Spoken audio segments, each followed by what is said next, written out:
Léon et Jacques, et en compagnie de Lily et d'une équipe de chœureurs des démons, on a réalisé une petite vidéo portant sur le vécu que les personnes qui commencent à jouer au curling peuvent vivre évidemment là, dans la Ligue des démons. Alors vous remarquerez sans doute que pour ces personnes qui débutent, c'est pas toujours facile. Allons-y. Alors le curling n'est pas un sport des plus excitants, il faut bien l'admettre, toujours pour les débutants. Mais on aime y jouer parce que bien sûr, on est les meilleurs à ce jeu. Pour le profane ou le débutant, ce sport est un vrai labyrinthe de mots, d'expressions et de signes. Ce soir, tel que je viens de vous le dire, on va vous expliquer ce jeu et le réduire à sa plus simple expression, de façon à ce que tous vous le compreniez et le jouiez de la même manière, peu importe vos partenaires et surtout, peu importe votre skip. Le skip, que c'est que ça, un skip? C'est fort simple, c'est le chef de l'équipe, c'est la bolle, c'est le dirigeant, le décideur. Il est la loi, la vérité absolue, le maître incontesté des choix de jeu de votre équipe. Il décide de tout ou presque. C'est lui qui fait le moins d'efforts physiques, il faut en convenir, mais par contre, c'est lui qui en fait le plus intellectuellement. C'est la tête, le cerveau, le penseur, le stratège. C'est le spécialiste, et pour tout dire, c'est le plus tête enflée de la gang. Mais il ne faut pas le lui dire parce qu'il est souvent très susceptible. Il crie tout le temps après les brosseurs et parfois pour rien. Sans doute une sorte de défoulement, nous direz-vous. Il semble toujours vous prendre en grippe, mais il ne faut pas s'en faire avec ça. Il suffit simplement de faire semblant qu'on n'en a pas ou qu'on le craint, et il en est bien heureux. C'est pas qu'il soit un chialeux de nature, mais je dirais plus qu'il a des tendances agresso-dépressives, enfin je crois. Donc, ne te presse pas de devenir skip si on avait un conseil à donner à un débutant. Prends le temps de gravir un à un les échelons qui te mèneront inévitablement un jour à ce stade maladif, si tu vis assez vieux, bien sûr, pour ça. Assez parlé de cette égocentrique de joie, et poursuivons. Tout d'abord, apprenez qu'au curling, une équipe est formée de 4 joueurs ou joueuses, ou le mixte des deux. Habituellement, le lead, un lead, c'est quoi un lead? Un lead, en fait, c'est le nom qu'on donne au premier joueur de l'équipe. Alors, il faut oublier les noms usuels, les Bernard, Roger, Martin, etc. Son rôle est de placer ces 2 pierres. C'est quoi les pierres? Ce n'est pas le nom de quelqu'un qu'on va lancer sur la glace, mais c'est plutôt la grosse affaire avec une poignée que l'on va essayer de faire glisser jusque là où le skip le souhaite. On verra ça tout à l'heure. Donc, le lead lance sa première pierre en la faisant glisser avec une force raisonnable en direction du balai que son skip a posé sur la glace à l'autre bout du jeu. Alors, comment on fait? Voilà la question piège. Et pour bien vous le faire comprendre, nos cobayes vont vous en faire une démonstration pratique.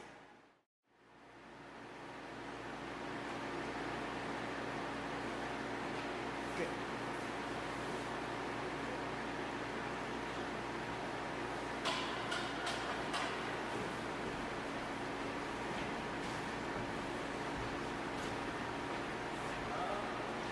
Voilà.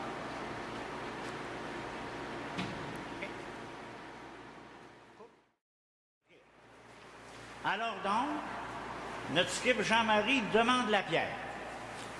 Ici, mettons.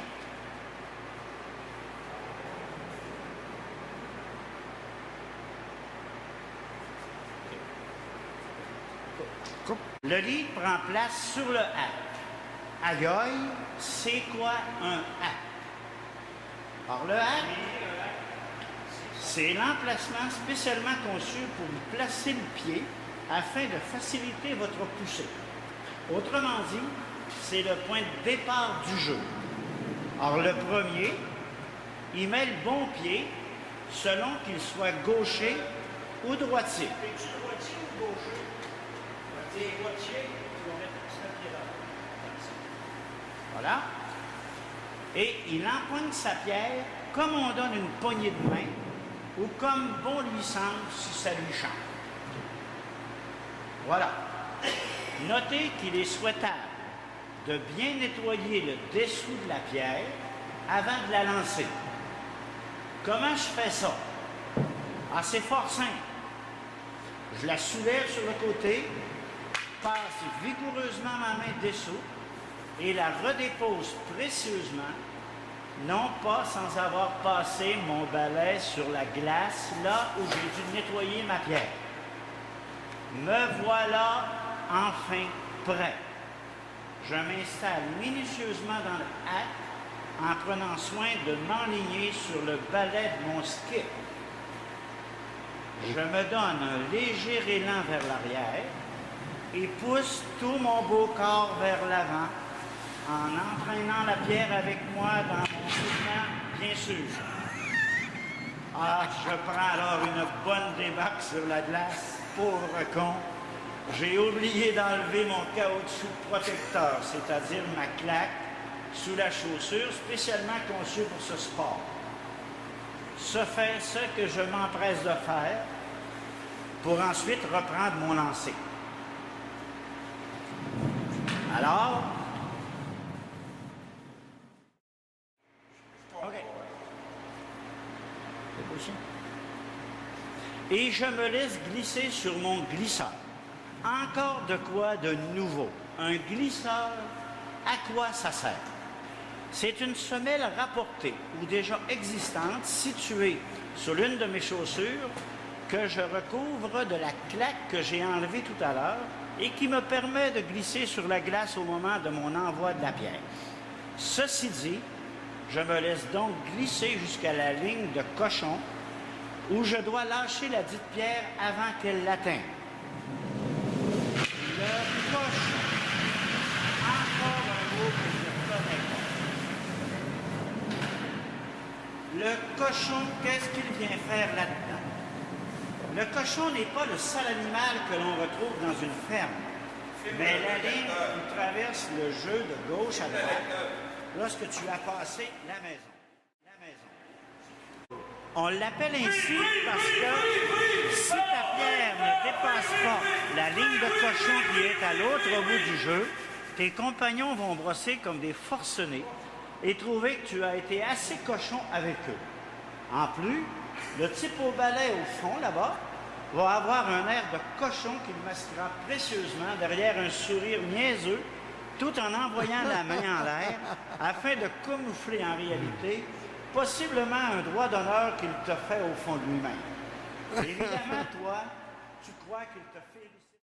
Évidemment, toi, tu crois qu'il te félicite de ton effort ou t'encourage à faire mieux au prochain lancer. Et tu fais bien de le prendre ainsi, c'est ce qu'il y a de mieux à faire. Continuons avec la maison. J'ai pas vu de maison ou quoi que ce soit qui y ressemble sur la glace, penserez-vous. En effet, tu as raison. La maison n'est pas un bâtiment, mais les cercles où ta pierre doit terminer sa course, si bien sûr elle est demandée à l'intérieur, ou bien ne doit pas y être si c'est un garde qui est exigé. Un garde, parce qu'il y a un escalier quelque part ou un soldat qui surveille mes faits et gestes, pas du tout. Absolument pas. Un garde, c'est une pierre demandée devant la maison sans y toucher, simple son chemin. Elle est partie. Il ne reste qu'à attendre le résultat de ce magnifique lancer.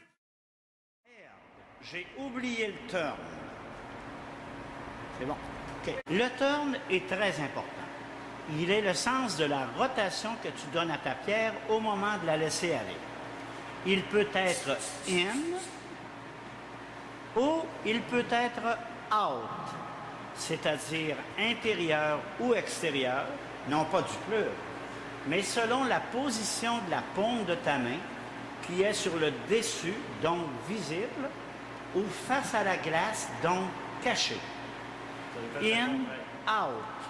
Le turn sert à donner une direction à la pierre vers la gauche ou la droite pour qu'elle atteigne l'objectif désiré. La pierre précieuse suit son cours. Les brosseurs qui sont le deuxième et troisième joueur de ton équipe à ce moment. C'est beau le chien? et non pas, comme le semble le désigner, des gens qui prennent beaucoup de bière afin de se saouler la gueule, mais bel et bien deux bons Jack ou Jacqueline qui vont brosser devant la bière pour qu'elle garde sa trajectoire et qu'elle arrive là où se doit. Si ça rate, ce sera sans doute la faute